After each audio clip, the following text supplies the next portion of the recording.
Hello everyone, it's Too Deep. And today I want to tell you a story, one that began on an ordinary morning. Under a soft sun and the earthy smell of dried corn, yet slowly unraveled into something far more fragile than any of us expected. It started with me and James, as usual, negotiating with a farmer over bags of corn. Nothing special, just the familiar rhythm of our days.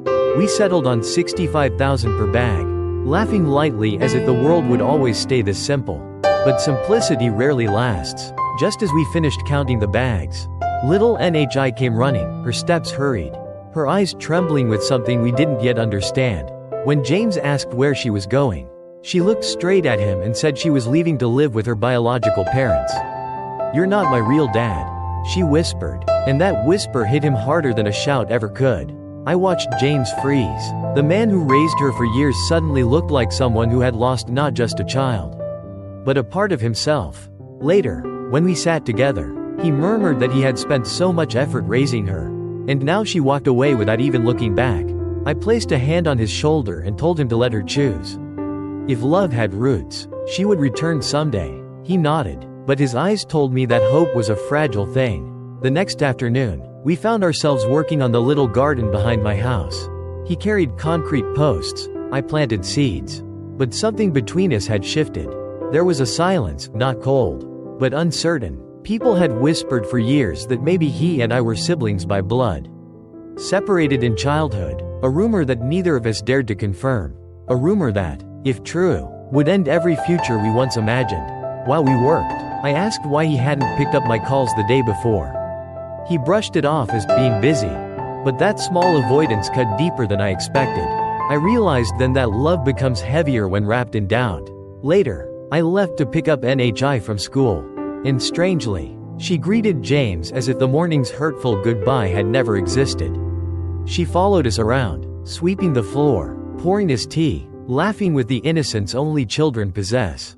Watching them, I felt something tighten inside me. They were like a father and daughter who didn't need blood to bind them. And yet, James's sadness lingered beneath the surface, shone through every gentle word he spoke to her. When evening settled, we sat together looking over the newly built fence and the tiny green sprouts in the soil. The garden felt like a symbol of everything we were trying to hold on to, fragile, growing, uncertain. I finally asked the question that had been haunting me. If one day someone proves that you and I really share blood, what then? Does everything we hoped for end right there? James didn't look at me. He kept his eyes on the garden and said quietly that if we truly were siblings, he would still want us to stay as we were, working together, caring for NHI, building this place. The only thing he would let go of was holding my hand. His voice cracked just slightly, and that small break shattered something in me. Maybe the truth isn't what destroys people. Maybe it's the fear of losing the one person who feels like home.